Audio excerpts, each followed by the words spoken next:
मरुड़ी परिस्थिति आनिछि महानदी ब्यारेज।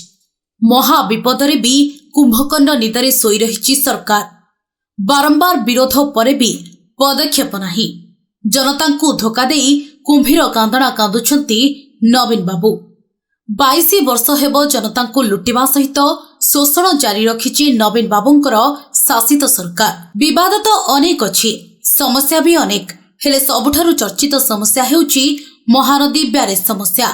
ए भिडियोटी को आपण संपूर्ण देखिले जानि परिबे जे किभଳି भाबे राज्य सरकार मिथ्या प्रतिश्रुति देई 4.5 कोटी ओडिया को भ्रमित कराउछंती। तेबे ओडिशा छत्तीसगढ़ कलमा ब्यारेज विवाद को बहुत दिन बीती जाइतिले मध्य कोनोसी प्रकार पदक्षेप नै नाहंती राज्य सरकार। बारंबार विरोधी आंदोलन एवं गणमाध्यम रे बारंबार तर्क वितर्क परे भी क्षमता गर्वी सरकारक उपरे कोनोसी भी प्रभाव पड़ुनी।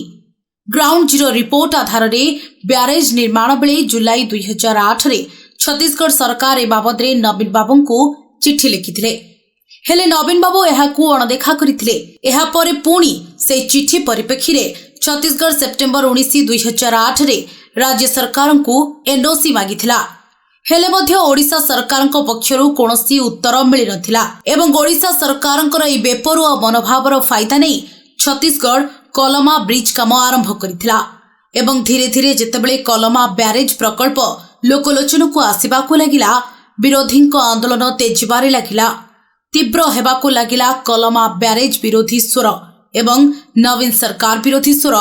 सेपटे किंतु नवीन बाबू जनता को बोका बनई ए प्रसंग को नहीं राजनीतिकरण करी जनता सामने कुंभीर कांदणा कांदिले। एबे सबुठु बड़ कथा कलमा ब्यारेज ओडिशावासी की विपद नहीं आसी। जदि ओडिशा कथा विचार को निया जाए तेबे महानदी हेउछि ओडिशार गंगा एवं कृषि प्रधान्य राज्य। ओडिशार कृषक माने महानदी एवं एहार अववाहिका उपरे निर्भरशील, हेले कलमा ब्यारेज हेबा परठारु ओडिशार चाषी भाई माने नाही नथिबा असुविधार सम्मुखीन होउछन्ति। ता सहित हीराकुद डैम मध्य संपूर्ण भावे महानदी उपरे निर्भरशील होइथिबारु कलमा ब्यारेज सीधा सड़क प्रभाव हीराकुदर जलस्तर उपरे पड़ुछि। सेपटे कलमा ब्यारेज 66टी गेट रही।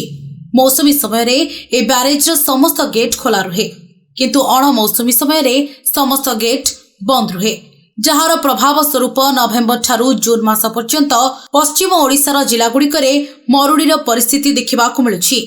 तेबे गोटे पटे नवीन बाबू चाषी सबु दुख दूर करिथिबा कही क्रेडिट नेउछंती। नवीन सरकार जनसेवा को प्राथमिकता दिए बोली डेंगुरा पिटुछंती, किंतु कलमा ब्यारेज पई जे चाषी हंतसंत हेउछंती ताहा नवीन बाबू को देखा जाउनी। नवीन बाबूंको एही अपारगता पई आगामी दिन में ओडिशा भयावह मरुड़ीर सम्मुखीन हेबाकू जाउछि।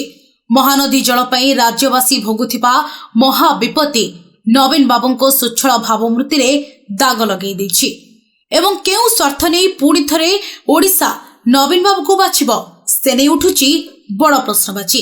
दीर्घ 22 वर्षर शासन परे भी ओडिशावासी को समृद्ध करिबारे विफल नवीन सरकार।